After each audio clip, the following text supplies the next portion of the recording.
जय श्री हरि। आप सभी का स्वागत हमारे चैनल भक्ति में। आज हम पवित्र कामदा एकादशी के शुभ अवसर पर भगवान विष्णु का पावन व्रत और पाठ इस व्रत को करने से सभी मनोकामनाएं पूर्ण होती हैं, पापों का नाश होता है। आइए श्रद्धा भाव से पाठ प्रारंभ करते हैं। ठीक। चैत शुक्ल पक्ष कामदा एकादशी।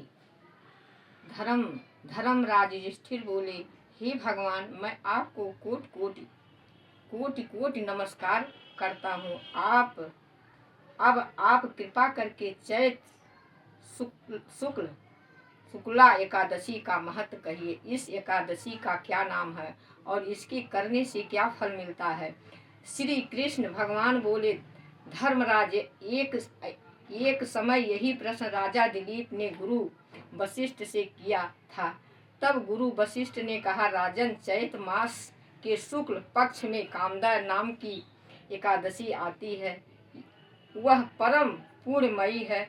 यह सभी पापों को जला करके राख के समान नष्ट कर देती है। यह पुत्र पौत्र देने वाली होती है। इससे मनुष्य क्रोधित से छूट जाता है। अब मैं इसकी कथा कहता हूँ, ध्यान पूर्वक सुनिए।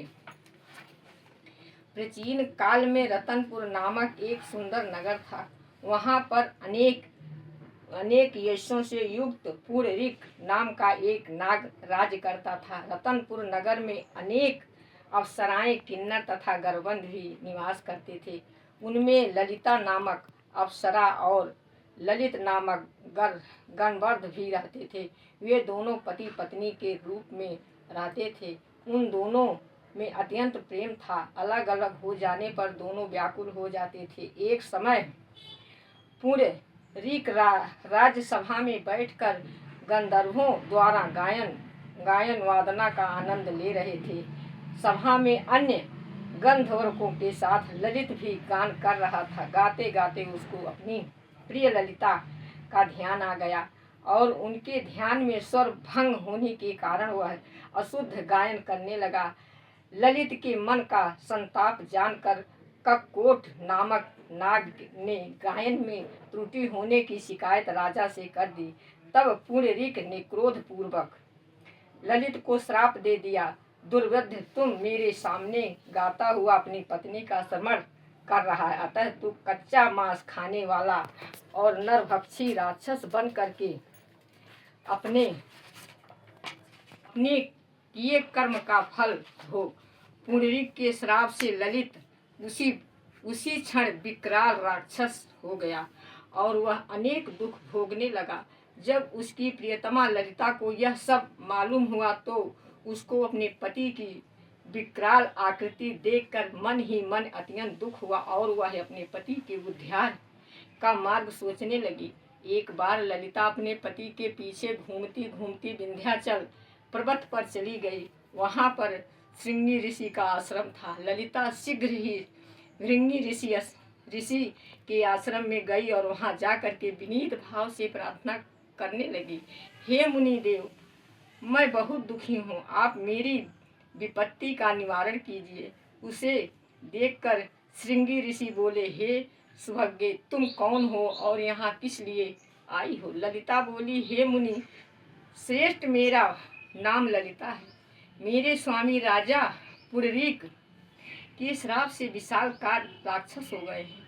उनके उद्धार का कोई उपाय बताइए। ऋषि बोले, हे गर्भबंध कन्या, अब चैत शुक्ला एकादशी आने वाली है, जिसका नाम कामदा एकादशी है। उसका व्रत करने से मनुष्य के सब कार्य सिद्ध होते हैं। यदि कामदा एकादशी का व्रत कर उसके पुण्य का फल अपने पति को अर्पित कर दे तो वह शीघ्र ही राक्षस योजने से मुक्त हो जाएगा। मुनि के ऐसे वचन सुनकर के ललिता ने चैत शुक्ल एकादशी आने पर विधि पूर्वक उसका व्रत किया और द्वादशी को ब्राह्मण के समीप अपने व्रत का फल अपने पति को देती हुई भगवान के सक्षम प्रार्थना करने लगी, हे प्रभु, मैंने जो यह व्रत किया है इसका फल मेरे पति देव को प्राप्त हो।